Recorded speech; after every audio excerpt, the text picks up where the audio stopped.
Never a dull moment in BC politics.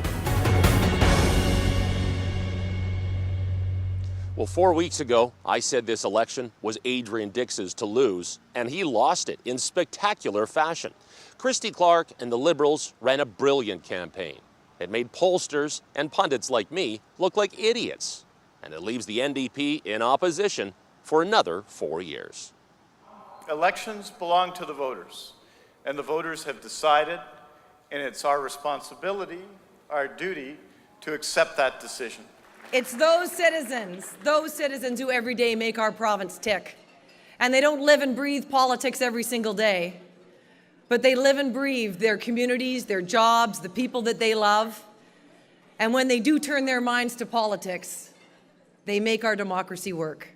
I have no idea what happened. The NDP blew a 14 to 20 point lead, and we have a BC Liberal majority government. I'm astounded.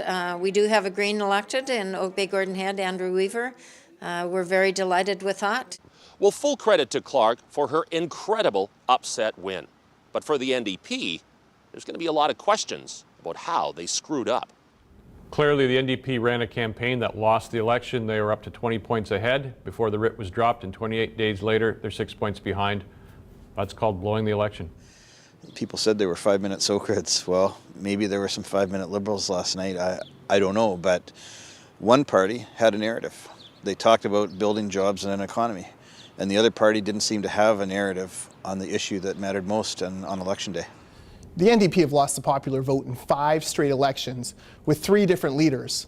I'm not sure if the problem is necessarily Adrian Dix or the fact that big government just doesn't work anymore. Well, while the NDP gaze at their own navels, the Liberals and Clark are firmly united and have a mandate for the next 4 years. Christy Clark has a blank check for the next 4 years. After this election campaign, she can do virtually anything, and if this campaign is any indication, she can get away with virtually anything.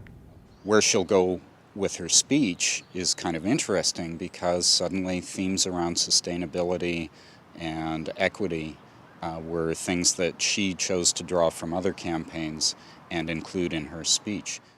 Clark won this election based on the old formula, it's the economy, stupid, and she knew that BC's economy is still based on resources, not the film industry that seemed to be the NDP's only economic idea.